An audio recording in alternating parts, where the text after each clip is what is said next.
Au regard de l'importance soulignée de la question, la faculté de droit de l'Université de Kinshasa a cru utile organiser cette journée scientifique in tempore non suspecto, afin de participer au débat citoyen sur la qualité de la gouvernance politique dans notre pays et de mesurer l'impact sur le choix des dirigeants et leur politique publique. Dans le cadre de cette activité essentiellement scientifique, il a été fait appel à l'expertise des universitaires, juristes et démographes ayant une notoriété sur les thématiques retenues et aux techniciens, mieux aux praticiens, dont les activités ou fonctions ont un lien direct avec l'une ou l'autre thématique envisagée. Il s'agit pour la première thématique consacrée à l'identification de la population et la problématique de la citoyenneté, du professeur Eline Dumba Kabeya, de la faculté de droit de l'Université de Kinshasa, et de M. Richard Ilungantumba, directeur de l'Office national d'identification de la population. Pour cette thématique, devront nous indiquer clairement la différence entre l'identification, le recensement de la population et la citoyenneté.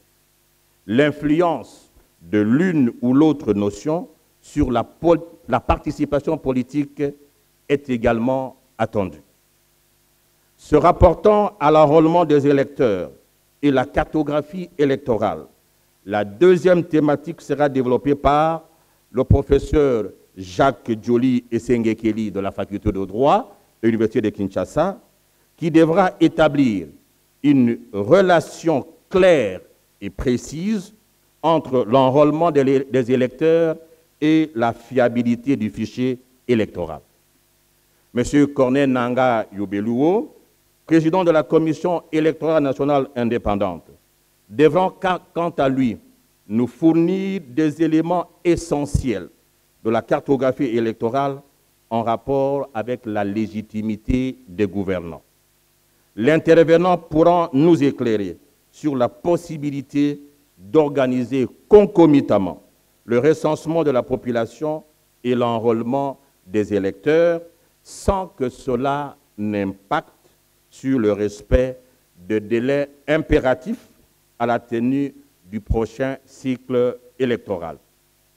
Recensement comme indice de développement est la dernière thématique de cette journée qui sera abordée par M. le professeur Bernard Lututa Lamompassi, recteur honoraire de notre université, et M. Serge Bokouma, directeur général de l'Institut national de la statistique.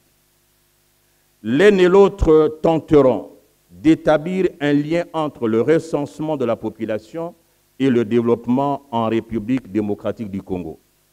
Ils pourront indiquer l'utilité du recensement de la population pour notre pays et les possibles bénéfices que chacun de nous peut en tirer. Cette combinaison d'expérience et d'expertise permettra, je l'espère bien, de faire date dans la participation de la faculté de droit de l'Université de Kinshasa à l'une de ses missions essentielles, à savoir le service à la communauté. Je ne peux m'empêcher de vous exhorter à la réflexion froide, objective, sans passion ni émotion, sur ce que représente et peut représenter pour chaque Congolais et l'ensemble de la communauté nationale la question de l'identification pour la gouvernance politique de la République démocratique du Congo. Au nom de la faculté de droit et au mien propre, j'adresse la bienvenue à tous et à chacun et souhaite plein succès aux travaux de ce jour. Je vous remercie. Nous invitons à présent Monsieur le recteur de l'Université de Kinshasa à bien vouloir procéder à l'ouverture de la journée scientifique de la faculté de droit de notre alma mater. Monsieur le doyen de la faculté de droit, Messieurs les professeurs et chers collègues, distingués invités, laissez-moi emprunter cette formule qui nous aide tous, de dire en vos titres et qualités tout protocole réservé. Cette formule, elle est magique parce que personne ne se sentira en cette circonstance laissé pour compte ou vexé dans son ego personnel, etc. Donc, j'adhère et souhaite à tout le monde la bienvenue. Il a si bien dit dans cette salle mythique qui a certainement, comme nous pouvons tous le constater, pris du plomb dans l'aile. Nous nous engageons, et la jeunesse certainement avec nous, à lui redonner son habit d'apparat, d'antan, lui donner tous ensemble et en cohésion les habits d'une véritable salle de promotion digne de la grandeur de notre université, la première en République démocratique du Congo. C'est donc une main tendue, sans me gêner, auprès de tous les alumni de cette association, auprès de toute la crème nationale qui est avec nous, de solliciter que vous nous aidiez à créer ici un véritable environnement où le savoir peut s'échanger régulièrement, rapidement et de bon cœur. Je retiens de la présentation du doyen de la faculté de droit qu'il voudrait amener sa faculté, et c'est ça réellement notre rêve, à marier absolument la théorie à la pratique. Et la pratique, ce sera d'écouter les experts dans différents domaines. Je suis heureux d'accueillir le président Nanga de la CENI, qui va nous dire réellement quels sont les rouages habituels que, sans comprendre, chacun a interprété selon sa couleur ecclésiastique. Je ne voudrais pas ici éviter ou évoquer la tribu ou quoi que ce soit. Vous nous direz donc que le Congolais est capable de croire en ses institutions et réellement organiser des élections dignes dans ce même pays. Je ne vais pas vous prendre un temps long. Je vois toute cette jeunesse assoiffée d'apprendre aujourd'hui ce que le pays où les aînés préparent en termes de préparation de l'élection. Je vais tout simplement déclarer, en leur souhaitant beaucoup de chance, ouvertes ces journées scientifiques consacrées à la transversalité entre la gouvernance, le recensement et bien sûr, demain, les élections apaisées dans ce pays. Je vous remercie.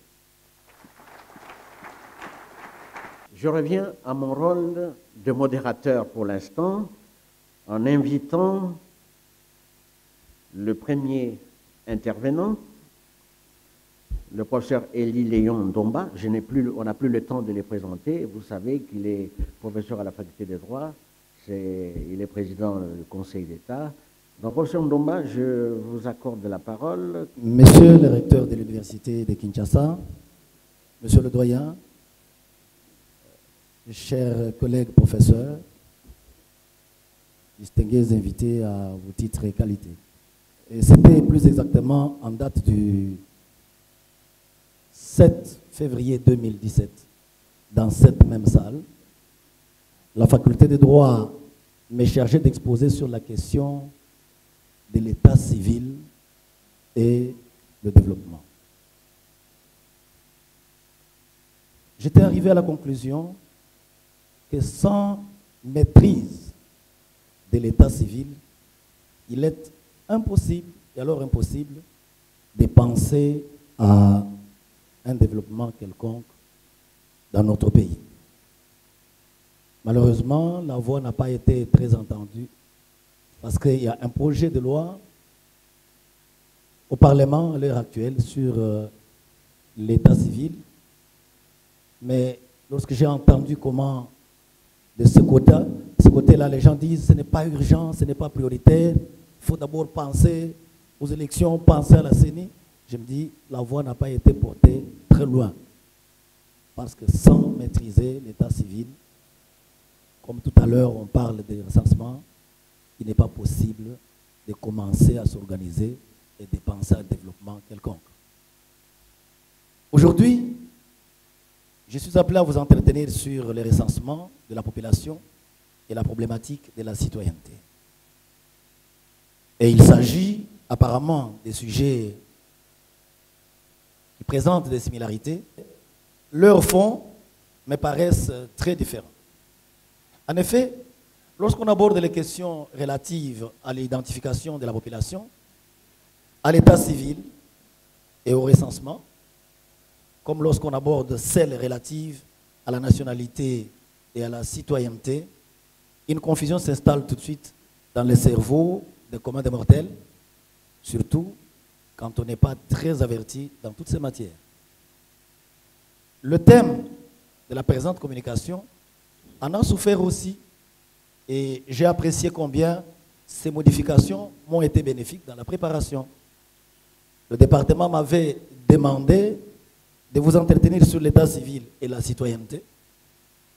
Le vice-décanat est venu rectifier l'intitulé pour me fixer de parler sur l'identification de la population et la citoyenneté. Et enfin, la faculté m'a fixé le samedi passé d'exposer sur le recensement de la population et la problématique de la citoyenneté, thème indiqué dans le programme définitif et qui ce matin me lie. En fait, comme chacun d'entre nous peut se l'imaginer, ce matin, il me paraît indispensable, sinon utile, dans le but de fixer les idées, d'expliquer dans une première rubrique les concepts de recensement et les notions qui lui sont voisines, telles identification de la population et état civil, avant de venir dans une deuxième rubrique parler de la citoyenneté et de la notion qui lui est très voisine aussi, la nationalité, avant d'aboutir à une petite conclusion dans laquelle je dirai un mot sur l'implication du recensement sur la citoyenneté. C'est là le plan de ma présentation de ce matin. En ce qui concerne le recensement, je sais qu'après moi, il y aura un intervenant qui, comme nous nous sommes convenus, qui va bien verser dans cette matière de recensement, mais j'en dis un mot, sans verser dans plusieurs détails. On peut retenir de manière sommaire que du latin, recensere signifie passer en revue. Le recensement est une opération statistique de dénombrement d'une population. Et aussi ancien que le temps, le recensement démographique existe depuis l'Antiquité et la Bible les mentionne à plusieurs reprises, même si leur signification ainsi que leur méthode ont suffisamment évolué. Les dénombrements des hommes qui obéissaient à des règles strictes dictées par Moïse, ceux qui lisent la Bible, je les renvoie au livre de Nombres, au chapitre 1er, verset 46, chapitre 2, verset 3 à 34. Aussi le roi David avait-il effectué un recensement afin de comptabiliser le nombre de soldats mobilisables vers le 10e siècle avant Jésus-Christ et a risqué une sanction de l'Éternel qui n'en était pas content. 2 Samuel chapitre 24, verset 1 à 25. Depuis l'Égypte, sous les pharaons, passant par la Chine sous la dynastie de Han, en passant par l'Empire romain, le Moyen-Âge et l'époque moderne dans plusieurs pays, les recensements ont toujours été organisés et ont servi à divers objectifs. Notamment la conscription militaire, la répartition de l'impôt, la connaissance du nombre et des richesses de la population. Comme le temps qui m'est imparti est trop limité, je vous passe de l'histoire, peut-être que l'intervenant d'après y reviendra. Mais ce qu'il faut retenir, c'est qu'au XXIe siècle déjà, le recensement était devenu l'outil d'aide à la prévision économique et recueille, outre le nombre d'habitants, d'autres caractéristiques comme l'âge, la profession, les conditions de logement, de déplacement, domicile-travail ou domicile-études et les modes de transport. Les noms ainsi que d'autres données personnelles comme la religion, la langue, l'identification des personnes interrogées à une race apparaissent aujourd'hui comme évidents, mais à l'époque, ces éléments ne l'étaient pas. En Afrique, comme chez nous en RDC, les recensements étaient confondus à l'identification de la population et chaque chef de lignée connaissait qui était membre de sa lignée. Vous en doutez bien, lorsqu'on parle dénombrement, comptage, recensement, on pense tout de suite aussi à des notions comme identification de la population, comme état civil. Mais le terme identification signifie, quant à lui, couramment l'action d'identifier ou de s'identifier, ainsi que les résultats de cette action. Identifier, se reconnaître, trouver l'identité d'eux. L'identité d'une personne vise l'ensemble des éléments permettant d'établir sans confusion possible qu'un individu est bien celui qu'il dit être ou qu'on présume qu'il est. En droit civil, l'identité s'analyse comme l'ensemble des composantes grâce auxquelles il est établi qu'une personne est bien celle qui s'est dit ou qu'on présume telle. Le nom, les prénoms, la nationalité, l'affiliation, domicile, et j'en passe. Depuis la nuit des temps, plusieurs formes d'identification de la personne ont existé dans tous les pays et l'histoire en dit long. Il s'agit notamment des sceaux, armoiries, vêtements, insignes, estimes, cadastres et enquêtes, signes sur la peau et la physionomie, les passeports, les laissez-passer, sauf-conduits, les registres de baptême, de mariage, état civil, dans un premier temps qui était tenu par l'Église, ensuite transféré à l'État, les documents fiscaux, ainsi que le rôle de taille, j'en passe aussi. En République démocratique du Congo, plus de 12 formes d'identification ont été utilisées depuis la période coloniale. Il s'agit notamment des registres de l'état civil, des laissez-passer, permis de retour, la carte d'identité, les passeports, l'extrait de casier judiciaire, la démographie, les empreintes digitales, l'immatriculation et l'inscription au bureau de la population, les contrôles des arrivées et départs, les certificats d'identité, l'autorisation de séjour et les livrets de famille, ainsi de suite. Certaines de ces techniques, comme la carte d'identité, les registres de l'état civil, l'extrait de casier judiciaire, le passeport et les empreintes digitales, ont été reconduits lors de l'accession de notre pays à l'indépendance. Et il convient de noter que plusieurs textes de loi, plusieurs textes réglementaires ont consacré et organisé ces multiples formes de recensement, notamment la loi de 87 telle que modifiée en 2016 portant le code de la famille. Il y a également le décret numéro 11 du 3 décembre 2011 portant création de l'ONIP dont le responsable va intervenir après moi, ce texte légal confie à cet office 5 missions dont on va vous parler par le concerné comme il est dans la salle. Je ne peux pas m'y éterniser.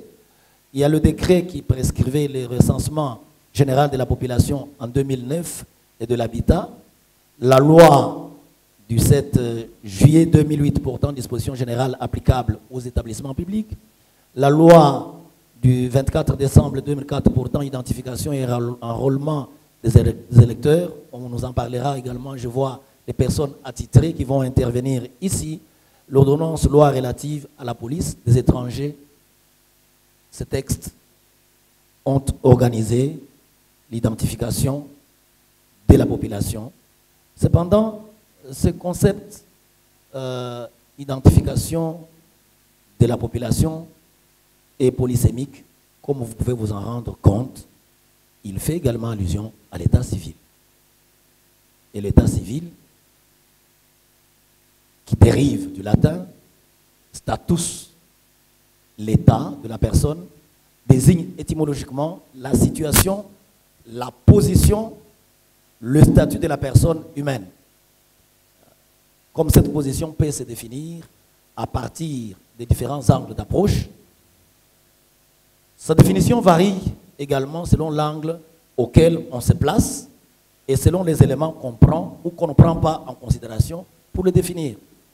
Et dans le sens le plus large, la notion d'état de la personne comprend l'état politique qui fait allusion à la position d'une personne dans la société, qui en appelle à la nationalité, status quitatis, disent les latins, et à l'état de la personne ou à sa position, sa situation dans la famille, status familiae, c'est-à-dire la situation de la personne par rapport à la famille à laquelle elle est née, dans laquelle elle est née, la filiation paternelle et maternelle, par rapport aux relations que la personne tisse dans la famille, le mariage, la parenté, l'adoption.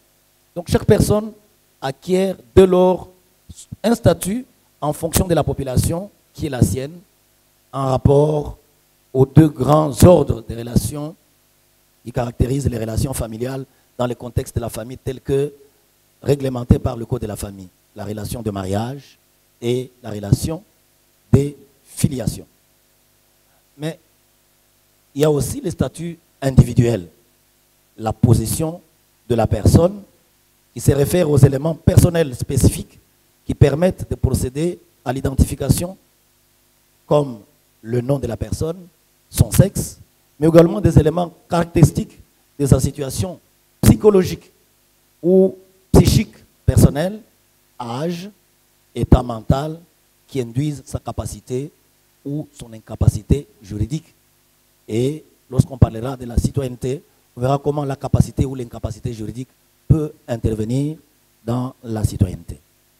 Mais malgré ces différentes approches possibles, on a cependant généralement tendance à limiter la notion d'état de la personne aux éléments d'identification de la personne physique, c'est-à-dire son nom, son âge, son sexe, et d'autre part, à son statut de famille. On parle alors spécifiquement de l'état civil de la personne et des éléments que nous avons cités pour l'identifier. Ainsi, lorsqu'on parle de l'état civil, on peut comprendre spécifiquement 1. L'ensemble des qualités juridiques inhérentes à une personne que la loi civile prend en considération pour attacher des effets à établir sa situation dans la famille et dans la société. Deuxièmement, lorsqu'on parle de l'état civil, on se réfère à l'organisation créée en vue de constater officiellement les qualités ci-dessus indiquées. Mais aussi, lorsqu'on parle de l'état civil, on peut faire allusion au mode même de constatation de ces éléments, mais le service qui est créé et qui prend en charge ces constatations, et même les locaux. C'est comme ça, lorsqu'on parle, je vais à l'état civil, on ne sait pas, est-ce que c'est le bureau, est-ce que c'est le service, est-ce que c'est l'organisation, est-ce que c'est l'officier de l'état civil, mais tout ceci se concentre sur l'identification de la personne pour qu'on arrive à dire finalement, est-ce qu'il s'agit de cette personne ou d'une autre. Vous en doutez bien, lorsqu'on a identifié la personne, on connaît son état civil, on peut alors se dire, est-ce qu'il est national, il appartient au Congo comme État, ou alors c'est un étranger. Donc, l'identification est indispensable. Il y a la question de la congolité, la question des Congolais de père et de mère, mais il s'agit bel et bien de l'état civil. Parce que l'état civil, dès la naissance, vous dit, vous êtes Congolais ou vous ne l'êtes pas. Et si on n'a pas organisé l'état civil, on ne sait pas arriver à de bons recensements, on ne sait pas arriver à une bonne identification de la population. Venons-en très rapidement à la problématique de la citoyenneté. Il me paraît, étant donné la proximité, prêtant parfois confusion entre la notion de citoyenneté et celle de la nationalité, de donner d'abord le contenu de la nationalité avant de dire un mot sur la citoyenneté. Rappelons d'abord que la nationalité, nous l'avons cité parmi les éléments d'identification de la personne quand on parle de l'état civil on trouve la nationalité parmi ces éléments d'identification. Et le code de la famille en parle bien. De toutes les façons, lorsque on parle nationalité, il y a un entendement juridique et un entendement sociologique. Et lorsqu'on parle de la nationalité, on voit nation et alité. C'est un lien qui rattache un individu à une nation, à un État. Et c'est l'État qui est chargé de déterminer qui est son ressortissant, qui ne l'est pas. Et donc, pour être attaché à une nation, on s'est dit, on se confond aux intérêts de cette nation, de cet État, et on défend cet État dans toutes ses implications. Et donc, la nationalité, si vous voulez bien, tous les conflits qu'il y a eu et la fracture sociale qu'il y a eu dans notre pays, l'Est, la question fondamentale à la base, c'est la nationalité. Chez nous, il y a la stagnation du temps juridique. Vous voyez bien que les lois changent difficilement. Le code de la famille, depuis 1987, on l'a changé en 2016 et il ne changera pas bientôt. Mais la nationalité est un domaine dans lequel il y a 10 textes légaux et réglementaires depuis l'indépendance jusqu'en 2004 où il y a la loi en vigueur. Et cette loi, c'était un compromis politique.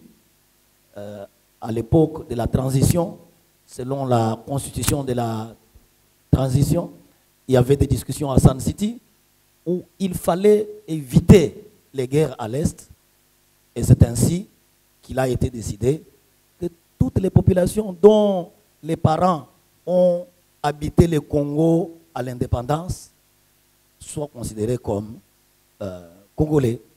Et donc, ce compromis-là fait que dans notre pays, il y a des problèmes. Il y a des... Quand c'est les Bakongo, ils parlent Kikongo, les Baluba, ils parlent Kiluba, les Batetele, ils parlent Kitetele.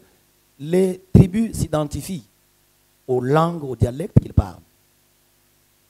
Il y a les Banyamulenge. Est-ce qu'ils parlent Kinyamulenge? C'est un problème qui se pose, mais la loi a dit que même s'il n'y a pas Kinyamulenge, les Banyamulenge sont des Congolais. D'où l'ex, cède, l'ex, et on considère, la loi et l'État considèrent que ce sont des Congolais. Mais la citoyenneté elle-même, elle est politique, liée à l'exercice des droits et au respect des obligations. Un citoyen, ce n'est pas nécessairement un national. Nous avons les enfants qui ont la nationalité congolaise, qui sont nés au Congo, mais qui, eux, ne peuvent pas voter, ils ne peuvent pas payer l'impôt. Ce sont des nationaux, mais parce qu'ils ne sont pas, ils n'exercent pas leur droit de citoyenneté, on ne peut pas confondre cette citoyenneté qui donne la possibilité à l'exercice de droits et au respect des obligations à la nationalité. Également, les adultes, quelqu'un peut être un national, mais condamné pénalement, la condamnation pénale peut lui interdire d'exercer certains droits et vous avez les cas de ceux qui sont condamnés qui ne peuvent pas être éligibles alors qu'ils sont citoyens. Donc, la citoyenneté, alors qu'ils sont nationaux, la nationalité n'est pas à confondre avec la nationalité. La nationalité, c'est le fait d'appartenir à la nation, d'être reconnu par l'État comme appartenant à cet État.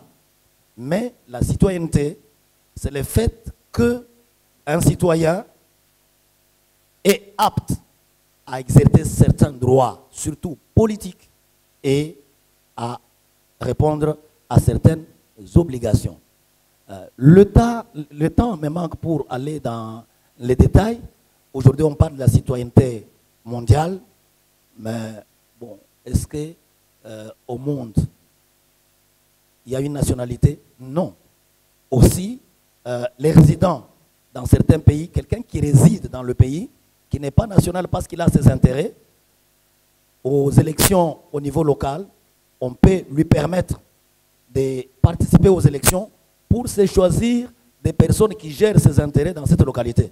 Mais il n'en a pas la nationalité, il est seulement un citoyen résident. On dirait qu'il a la nationalité, il a la citoyenneté, mais il n'a pas la nationalité. Donc, d'autres aspects, nous les aborderons dans les questions qui seront discutées. Pour ne pas vous perdre le temps, je fais ces résumés, messieurs les modérateurs, et je peux ainsi mettre fin à ma communication de manière brutale.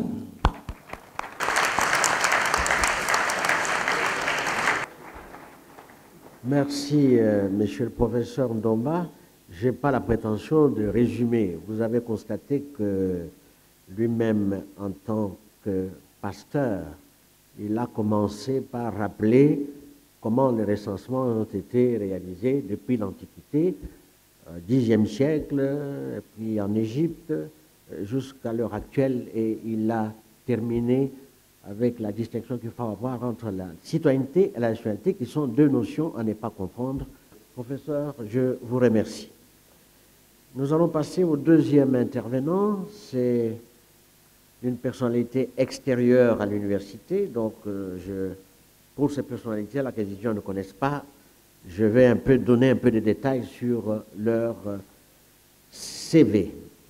Monsieur Richard Ilunga Ntumba, c'est le directeur général de l'Office national de l'identification. Et donc, il est intéressé par la thématique, donc vous aurez beaucoup de questions à lui poser. Je vous passe la parole pour 15 à 20 minutes aussi. J'aimerais remercier les organisateurs parce qu'ils ont eu la bonne stratégie de laisser passer un professeur avant moi. Et le professeur s'est chargé de vous donner toute la théorie possible par rapport à ce que je vais vous dire. Et en tant que directeur général de l'Office national d'identification de la population, moi je veux passer à la pratique. Garder la théorie, c'est une très bonne théorie, il vous a dit tout. Et j'aimerais vous dire déjà d'avance, c'est qu'au-delà du citoyen, le directeur général de l'ONIP aimerait parler à travers vous à toute la population congolaise. L'ONIP, qui est, comme je vous ai dit, l'Office national d'identification de la population, a été créé par décret du Premier ministre Adolphe Muzito en 2011. Les premiers mandataires de l'ONIP ont été nommés en 2014, en décembre 2014. Et nous avons eu l'honneur et le privilège d'être nommés par le président de la République, son Excellence Félix Antoine Tshisekedi, depuis le mois de juin 2020. Donc, un peu plus d'une année maintenant. L'ONIP a été créé avec 5 missions. 5 missions précises, dont 3 essentielles. La première mission de l'ONIP est l'identification systématique et effective de la population. La deuxième mission de l'ONIP est la constitution et l'entretien du fichier général de la population. Et la troisième mission, c'est d'octroyer la carte d'identité à la population.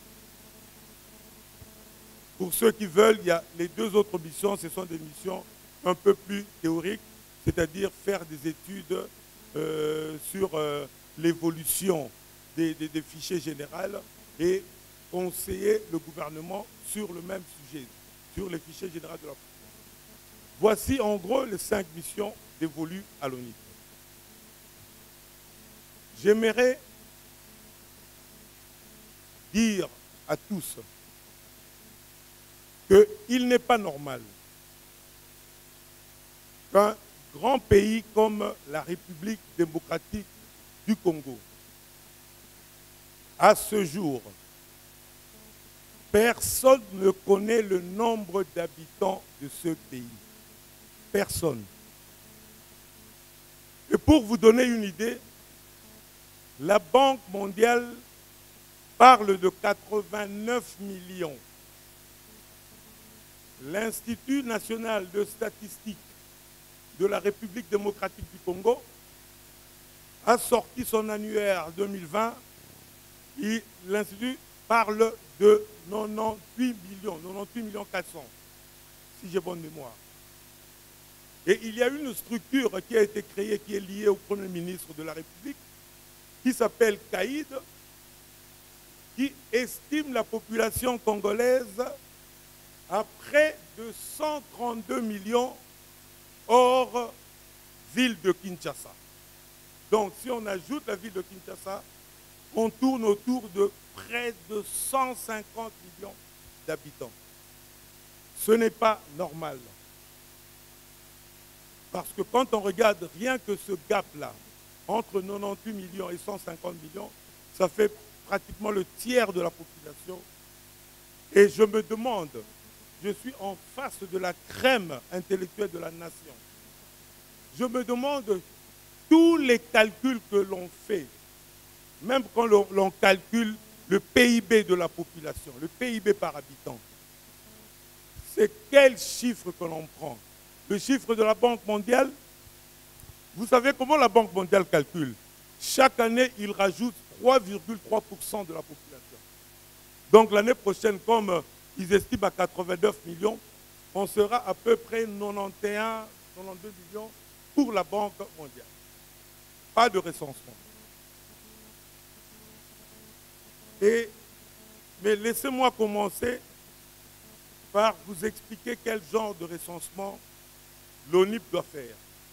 Parce que vous avez en face de vous le président de la CENI qui va faire le recensement électoral. J'ai vu sur la liste des intervenants, il y aura le directeur général de l'Institut national de statistique. Au niveau de l'Institut national de statistique, on fait le recensement scientifique. Et souvent dans les interventions, même des intellectuels congolais, il y a eu une très grande confusion entre le recensement scientifique qui sera fait par l'Institut national de statistique à travers sa structure du bureau central du recensement et le recensement administratif qui sera fait par l'Office national d'identification de la population. Je vais vous donner des définitions telles que reprises et données par les structures elles-mêmes. Pour la CENI, le recensement électoral,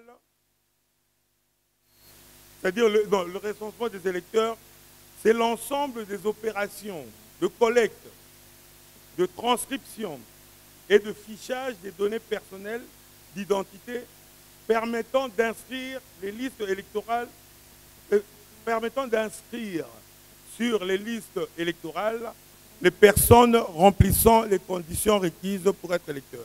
Le président va aller un peu plus en profondeur. Je cite pour vous montrer la différence.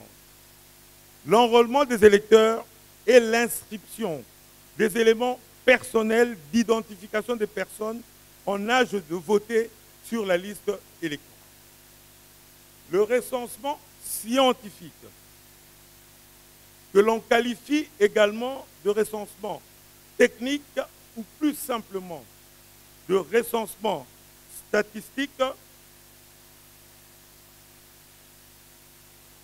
et l'ensemble des opérations qui consistent à recueillir, analyser et publier des données démographiques, économiques, sociales et culturelles, se rapportant à une date donnée, à un espace précis. Et le recensement de l'ONIP, c'est ce que nous appelons le recensement administratif. C'est l'ensemble des opérations d'identification et d'enregistrement des données personnelles, les données biographiques et les données biométriques qui découlent de ces données afin d'authentifier l'identité d'un individu lors de la constitution et de l'entretien du fichier général de la population, ainsi que pour la délivrance de la carte nationale d'identité ou de tout autre document sécurisé lié à ces données. Ces opérations de l'ONIP sont des opérations administratives de routine. Quand vous voyez venir vers vous un chef de quartier, il y a quelques jours, les chefs de rue de Lemba ont procédé aussi au recensement. C'est ce type de recensement avec entre 10 et 15 questions maximum qui sont faits par l'ONIP. Contrairement au recensement scientifique, qui est un recensement qui peut avoir même 70 questions. On va vous demander, vous avez une maison, ça a combien de chambres? Avez-vous l'électricité? Avez-vous l'eau?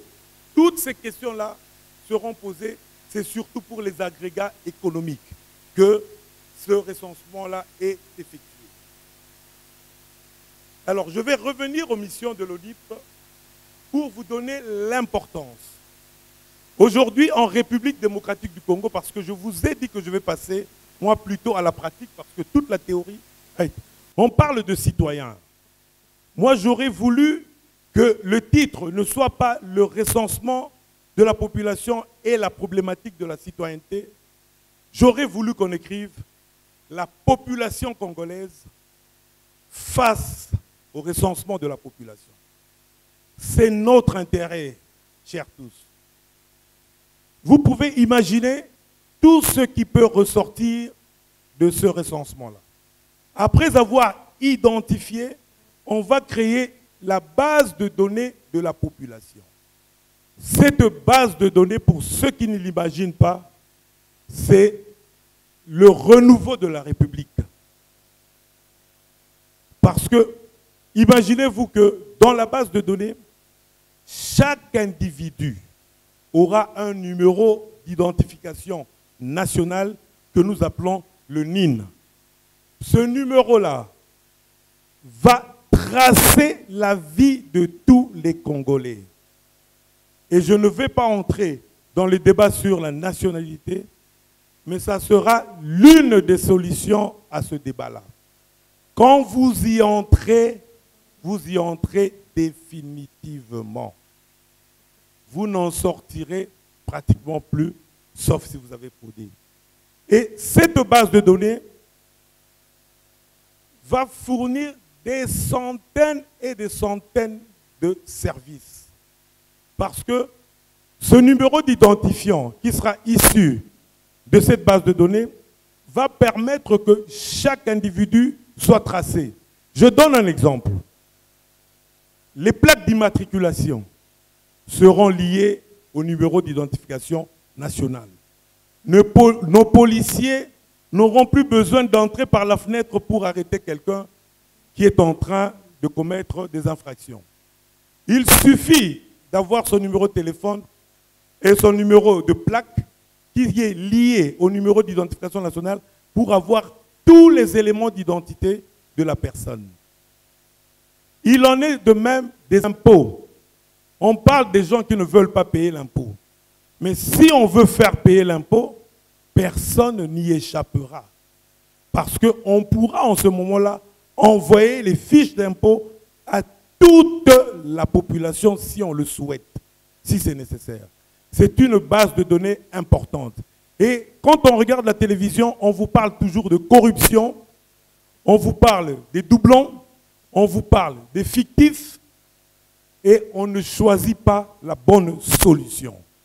En tant que directeur général de l'ONIP, je peux vous dire que la solution à ces problèmes-là demeure dans le fichier général de la population. Parce que, parlons de corruption, ou parlons des fictifs. C'est qui un fictif? C'est quelqu'un qui fait la fraude à l'identité. C'est quelqu'un qui n'existe pas. Or, il n'y aura plus de fictifs avec le numéro d'identification nationale. Il n'y aura pas de doublon parce que notre identification va se faire biométriquement. On va prendre les empreintes, on va prendre l'iris et il y aura la photographie. Tous ces éléments-là permettent, comme l'a dit le professeur, d'individualiser la personne. Même les jumeaux seront différenciés. Et à partir de ce moment-là, naturellement, ça sera impossible qu'il y ait les histoires de fictifs. Ça sera impossible, monsieur le doyen, d'avoir des faux diplômes. Il y a des gens qui n'ont jamais réussi leur examen d'État, mais qui se retrouvent à l'université pour l'une ou l'autre raison. Parce que même les diplômes seront directement reliés au numéro d'identification nationale de l'individu. C'est toute une vie. Et on vous propose cela à travers un recensement massif de la population. Et je peux vous dire, parce que le débat, c'est souvent, est-ce que vous êtes sûr de terminer? Le recensement qui sera fait par l'ONIP ressemble presque comme 2 gouttes d'eau à l'enrôlement et à l'identification de la population qui ont été faits par la CENI. Il n'y aura pas de différence. C'est d'ailleurs pour cette raison que les autorités de la République ont pensé sciemment à parler de mutualisation de certaines opérations liées aux 2 structures, c'est-à-dire l'ONIP et la CENI. Je crois que le président vous en parlera encore plus, parce qu'il a plus de maîtrise de ce dossier. Et chaque fois qu'on a posé la question au président, il a toujours dit qu'il est très important que l'on commence par identifier la population. Mais sans entrer dans ce domaine-là, vous imaginez que la répartition des sièges lors des élections se fait non pas au prorata des habitants, mais en fonction des enrôlés.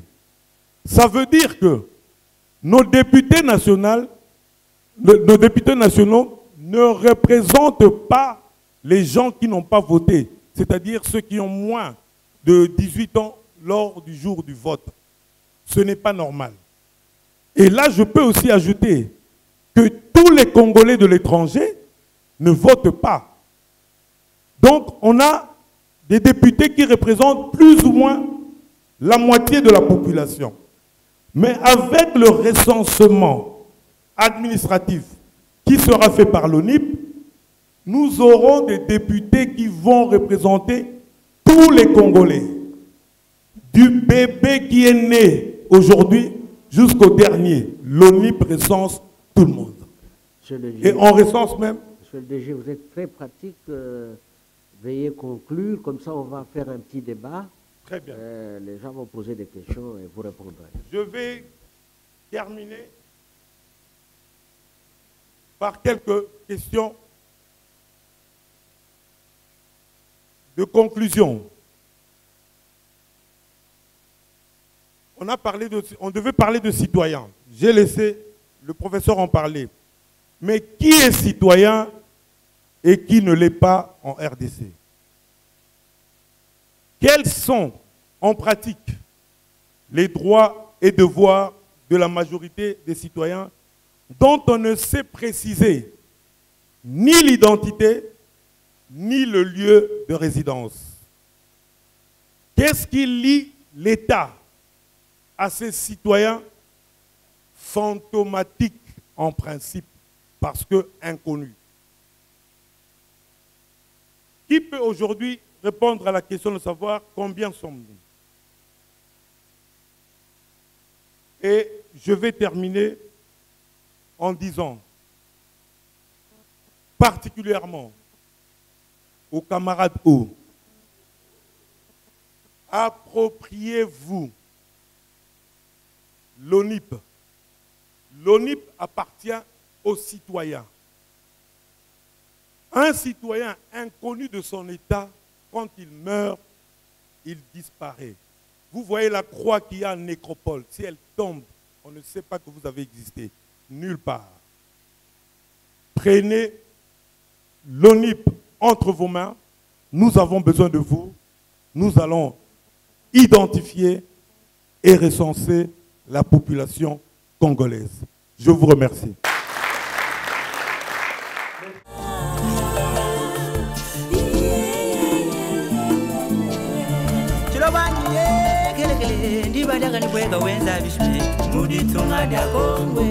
Zambi wakatunanga wakatupesha